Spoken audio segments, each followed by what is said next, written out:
नमस्कार दोस्तों, आइए हम बात करते हैं नीट पेपर लीक के बारे में। हमारी वीडियो अच्छा लगे तो लाइक, सब्सक्राइब, बेल आइकॉन दबाएं। नीट भारत की सबसे महत्वपूर्ण मेडिकल प्रवेश परीक्षा है। लाखों छात्र हर वर्ष इस परीक्षा में शामिल होते हैं। परीक्षा की निष्पक्षता पर प्रश्न उठने से छात्रों और अभिभावकों में चिंता बढ़ गई। पेपर लीक के आरोप सामने आने के बाद देश के कई हिस्सों में विरोध प्रदर्शन हुए। छात्रों ने निष्पक्ष जांच और पारदर्शी व्यवस्था की मांग की। सरकार का आधिकारिक पक्ष।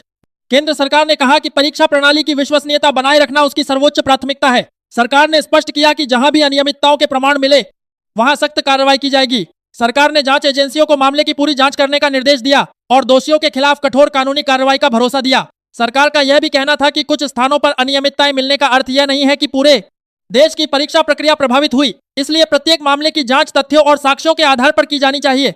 सरकार द्वारा दिए गए प्रमुख तर्क। सरकार ने कहा कि परीक्षा प्रक्रिया में कई स्तर की सुरक्षा व्यवस्था लागू रहती है। प्रश्न पत्रों की सुरक्षा, परीक्षा केंद्रों की निगरानी और डिजिटल मॉनिटरिंग जैसी व्यवस्थाएं पहले से मौजूद हैं। जिन स्थानों पर गड़बड़ी की शिकायत मिली वहां जांच के आधार पर कार्रवाई की गई।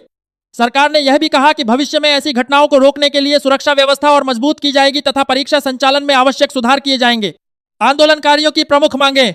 आंदोलन कर रहे छात्रों और संगठनों ने मांग की कि यदि व्यापक स्तर पर पेपर लीक सिद्ध होता है तो परीक्षा दोबारा कराई जाए। उन्होंने निष्पक्ष और समयबद्ध जांच, दोषियों की गिरफ्तारी, परीक्षा प्रणाली में पारदर्शिता तथा भविष्य में पेपर लीक रोकने के लिए कड़े कानून लागू करने की मांग की। कई छात्रों ने यह भी कहा कि ईमानदारी से परीक्षा देने वाले विद्यार्थियों के हितों की रक्षा की जानी चाहिए। सरकार और आंदोलनकारियों के बीच संवाद। विभिन्न स्तरों पर सरकार ने छात्रों की चिंताओं को सुना और आश्वासन दिया कि जांच निष्पक्ष होगी। संबंधित विभागों और जांच एजेंसियों ने मामले की प्रगति पर जानकारी साझा की। कई छात्र संगठनों ने सरकार से लगातार संवाद बनाए रखने और समय समय पर जांच की स्थिति सार्वजनिक करने की मांग की। विपक्ष की प्रतिक्रिया। विपक्षी दलों ने परीक्षा प्रणाली की पारदर्शिता पर सवाल उठाए और सरकार से जवाबदेही तय करने की मांग की। कई नेताओं ने निष्पक्ष जांच, दोषियों पर कड़ी कार्रवाई और छात्रों के भविष्य की सुरक्षा पर जोर दिया। साथ ही कुछ विपक्षी दलों ने परीक्षा प्रबंधन में व्यापक सुधार की आवश्यकता बताई। कानूनी और संवैधानिक पहलू। भारत के संविधान के अनुसार सभी नागरिकों को समान अवसर मिलना चाहिए। यदि किसी प्रतियोगी परीक्षा में अनियमितता होती है तो यह योग्य उम्मीदवारों के अधिकारों को प्रभावित कर सकती है। ऐसे मामलों में जांच एजेंसियां भारतीय कानूनों के तहत कार्रवाई करती है। यदि पर्याप्त साक्ष्य मिलते हैं तो आरोपियों के खिलाफ मुकदमा चलाया जाता है। न्यायालय आवश्यकता पड़ने पर परीक्षा से जुड़े मामलों में हस्तक्षेप भी कर सकते हैं। आम जनता पर प्रभाव। इस मामले का सबसे अधिक प्रभाव छात्रों और उनके परिवारों पर पड़ा। कई विद्यार्थियों में मानसिक तनाव बढ़ा और परीक्षा प्रणाली पर भरोसे को लेकर चिंता पैदा हुई।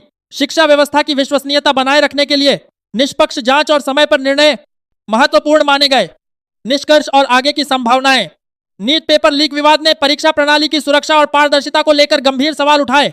सरकार ने जांच और सुधार का आश्वासन दिया, जबकि छात्रों ने निष्पक्षता और जवाबदेही की मांग की। भविष्य में तकनीकी सुरक्षा बढ़ाना, परीक्षा प्रक्रिया को अधिक पारदर्शी बनाना और दोषियों पर त्वरित कार्रवाई करना ऐसी घटनाओं को रोकने के लिए महत्वपूर्ण कदम माने जाते हैं।